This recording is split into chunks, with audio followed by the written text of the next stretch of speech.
ഒരു സന്തോഷ വാർത്ത. അണ്ണൻ വിളിക്കിറങ്ങി. എന്താണോ അണ്ണൻ വെളിയിലോട്ടിറങ്ങി വരി. നീ പണ്ട കണ്ട പെരിച്ചാലി പോലും നിമിടിക്കാണ്ട് കാര്യം പറ. ഇന്ന് എന്നോടൊപ്പമുള്ള ഗസ്റ്റ് ആയിരുന്നു വെച്ചാൽ ഞാൻ ഭയങ്കര ഹാപ്പിയാണ്. വേറൊന്നുമല്ല, ഞാൻ കുറെ നാളായിട്ട് ആളിനെ കാണണം, ഫോട്ടോ എടുക്കണം എന്നൊക്കെ വിചാരിച്ച ഒരാളെ.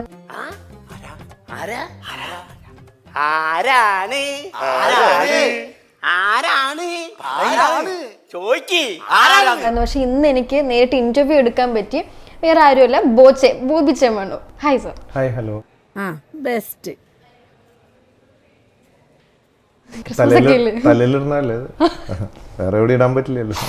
അയ്യേ, എന്തൊരു വൃത്തിയുടെ ലാംഗ്വേജ് അത്, കൺട്രിമാൻ. ഇപ്പം പൊതുവെ ബോച്ചെ എന്ന് കേൾക്കുമ്പോ എല്ലാവരുടെയും മൈൻഡിൽ ഒന്ന് ഡബിൾ മീനിങ് പറയും. ഡബിൾ മീനിങ് ആണ്. അതൊക്കെ ഇവിടെ പറയുന്നത് അതൊക്കെ എല്ലാവർക്കും അറിയുന്നതല്ലേ.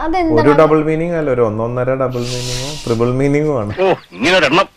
എന്റെ ഭഗവതി, ഇവന്റെ സ്വഭാവത്തിന് ഇനി എന്നാണാവോ ഒരു മാറ്റം ഉണ്ടാവുക. മീനിങ്ങിന്റെ ആളാണ്. ഞാൻ എല്ലാത്തിന്റെയും ആളാണ്, അങ്ങനെ ഒന്നും വിട്ടുകളയാറില്ല.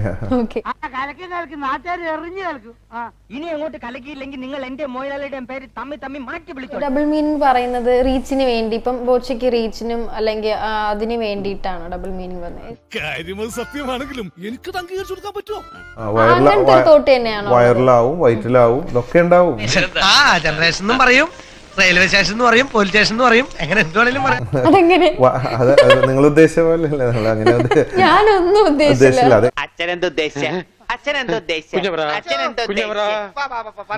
ഒരു കാര്യം ആണും പെണ്ണും തമ്മിൽ ചെയ്യും. ആണും തമ്മിൽ ചെയ്യും, പക്ഷെ പെണ്ണും തമ്മിൽ ചെയ്യില്ല. എന്താണത്?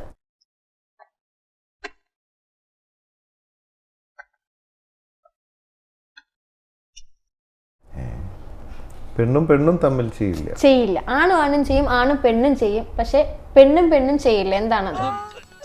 നീയും അയാളും